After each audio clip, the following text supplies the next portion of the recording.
Alors ça ne sera pas à Sydney, mais pourquoi pas après. En tout cas, donc si vous voulez tout connaître de la technique à un moment qui a été extraordinaire dans ce championnat du monde.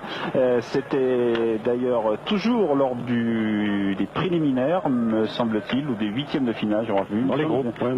Dans les groupes, Géry. Là, il va se passer quelque chose de tout à fait extraordinaire. On va suivre la fin de cette mène, alors que la France mène 9-6 sur une partie qui se joue en 13 points, c'est-à-dire quand même assez près de la victoire. On va regarder ce qui va se passer, c'est assez fabuleux. On a assisté à certains retournements de situation vraiment extraordinaire. Bon, pour tout vous dire, les Algériens vont faire un bond considérable. On vous dit pas de combien de points, mais ce qu'ils vont réaliser sur cette mène-là est extraordinaire. C'est Philippe Quintet qui pointe.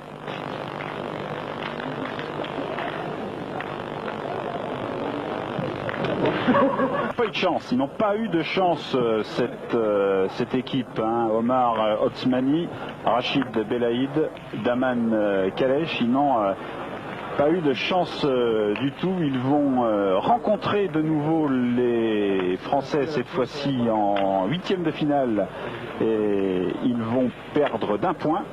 Dans les poules après. Dans les poules, oui. Et en fait, ils seront éliminés très rapidement de la course au titre, alors qu'en fait, s'ils avaient pu passer ce cap-là, on peut penser qu'ils auraient pu être bien davantage dangereux. Et regardez ce point.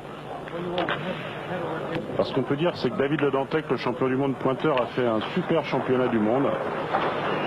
Alors qu'on l'avait vu quelques fois en demi-forme dernièrement. Ça a été sans doute le meilleur joueur du championnat jusque-là. On verra après ce que ça va donner. Et les Algériens n'ont vraiment pas eu de chance parce qu'ils ont pris les Français au mauvais moment. Ils ont d'ailleurs rencontré beaucoup de Français, pas seulement ceux-là. Ouais, ils les ont pris au moment où les Français montaient véritablement en pression. En fait. Oui. Et c'est incroyable d'ailleurs, on en revient pendant une compétition de 3 ou 4 jours, enfin ou de 4 ou 5 jours, c'est extraordinaire comme ça peut changer, comme ça peut évoluer.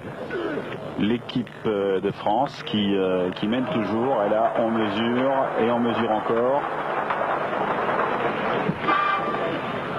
C'est un petit peu bloqué, là bien, on passe à 9-11.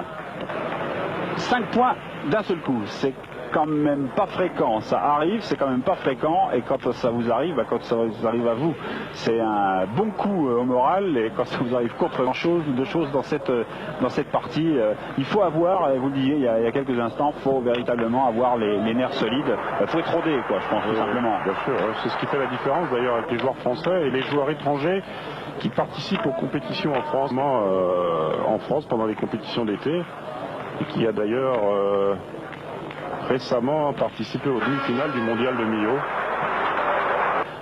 De Quintet et de très beaux points ici pour l'Algérie.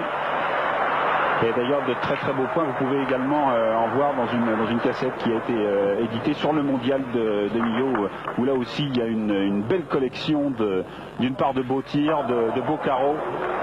Et éventuellement beaucoup de joueurs qui peuvent se permettre de tirer le but pour annuler avec de bonnes chances de réussir. À 10 mètres dans ce genre de terrain. Là, il est parti tout seul. Hein.